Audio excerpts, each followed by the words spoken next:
Hi guys! Good morning! So guys, ang aga ko pumasok, so naisipan kong ipakita sa inyo kung ano yung laman ng bag ko. Everyday papasok ako dito sa area. So guys, handa na ba? Charot!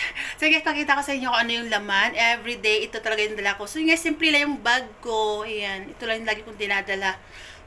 Kasi nga, marami siyang mailalagay and then hindi siya bigating bag. Char! So una, meron tayong power bank. Ayan guys, holding ko to nagagamit yung aking power bank. Ayan. And then yung aking AirPod. Ayan, lagi ako may AirPod guys kasi sa loob ng area kahit saan may camera. So kung gusto ko mag-reply sa mga social media ko, mag-check ako, kailangan silent lang. Kaya hindi pwedeng maingay. Kaya kailangan natin may AirPod palagi. O, diba? Charge ko din yan. And then, yung aking extra phone guys, lagi ako may extra phone kasi nga, of course, may social media ako.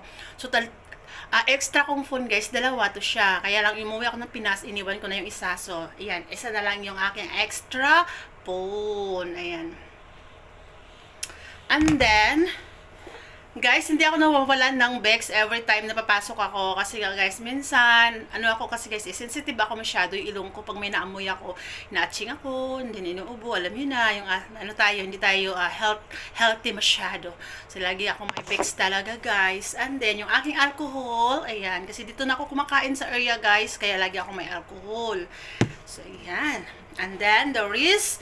Nandito yung aking mga paganda. Ayan, lahat. Ayan. Relate ang mga girls nito, paganda. And then, yung ating wipes. Hindi pwede walang wipes.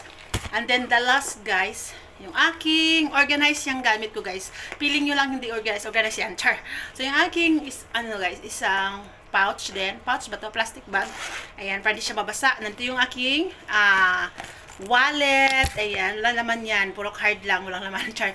Passport, ayan, lagi ko dinadala yung passport guys, kahit saan pupunta. Yan yung mga ID ko, nandyan na lahat sa aking, sa aking wallet. And then yung aking take note paper, ayan. And then yung aking diary book, na pinakamaliit na diary book. And then, nandito yung aking mga listahan guys, number, sa work, importante, mga importante lang, pag hindi importante, wag na, charot. Lalo pag hindi ka naman importante, huwag mo na ilista. Char! So yun guys, ibabalik ko muna guys kasi baka mahulog.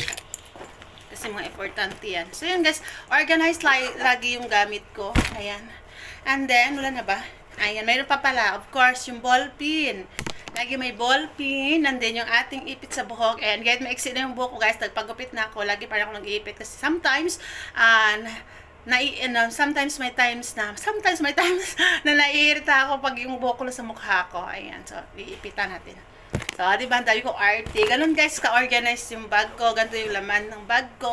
Pero pag lumabas ako mag-shopping, iba yung bag natin. Social-socialan lang ang pig. Oh. So yun guys, balik ko na. Kasi papasok na tayo sa loob. Agad ko pumasok guys, wala pa ang 7. Ang pasok ko talaga 7 AM. Pumupunta ako dito 6:40, like that. Ayan, kasi nga, ang aga kong gising, wala naman akong gagawin sa room ko. So, dito na ako nagtatambay kasi may internet dito. So, guys, napakita ko na sa inyo laman ng aking bag. Thank you for watching. Bye-bye!